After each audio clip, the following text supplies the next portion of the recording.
Vadakkumpad higher secondary സ്കൂളിൽ മഞ്ഞപ്പിത്തം ബാധിച്ച കുട്ടികളുടെ എണ്ണം കുത്തനെ ഉയരുകയാണ്. ബഹുഭൂരിഭാഗവും +1, +2 വിദ്യാർത്ഥികൾക്കാണ് രോഗബാധ. 1.5 ആഴ്ചക്കിടെയാണ് ഇത്രയും അധികം വിദ്യാർത്ഥികൾക്ക് മഞ്ഞപ്പിത്തം സ്ഥിരീകരിച്ചത്. സ്കൂളിലെ കിണർ വെള്ളവും കൂളറിലെ വെള്ളവും ആരോഗ്യവകുപ്പ് പരിശോധിച്ചുവെങ്കിലും ബാക്ടീരിയയുടെ സാന്നിധ്യമില്ല. പുറത്തുനിന്ന് ഭക്ഷണം കഴിച്ച വിദ്യാർത്ഥികളിലാണ്, അതായത് +1, +2 ക്ലാസ്സുകളിൽ പഠിക്കുന്ന വിദ്യാർത്ഥികളിലാണ് റിപ്പോർട്ട് ചെയ്യപ്പെട്ടത്. 8ാം ക്ലാസ് വരെയുള്ള വിദ്യാർത്ഥികളിൽ ഇവിടെ വരുന്ന ഉച്ചഭക്ഷണം ഇവിടെ നിന്ന് കിണറിലെ വെള്ളം ഉപയോഗിച്ച് തയ്യാറാക്കിയ ഭക്ഷണം കഴിക്കുന്ന കുട്ടികളാണ്.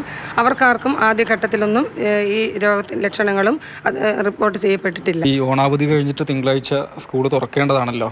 ഇത്രയും കുട്ടികൾ ചികിത്സയിൽ കഴിയുമ്പോൾ നമുക്ക് അധ്യയനം സമയത്ത് തുടങ്ങാൻ പറ്റുമോ? RDD സാറുമായി ഞങ്ങൾ കമ്മ്യൂണിക്കേറ്റ് ചെയ്തു.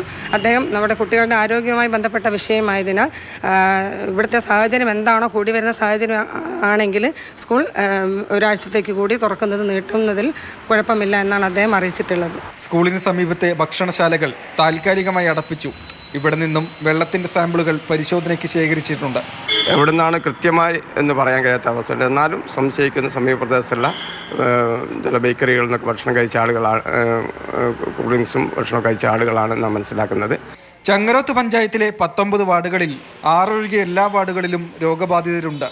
പ്രതിരോധ പ്രവർത്തനങ്ങൾ കൂടുതൽ ശക്തമാക്കിയെന്ന് അറിയിക്കുന്നു ആരോഗ്യവകുപ്പ്. മാതൃഭൂമി ന്യൂസ്, കോഴിക്കോട്.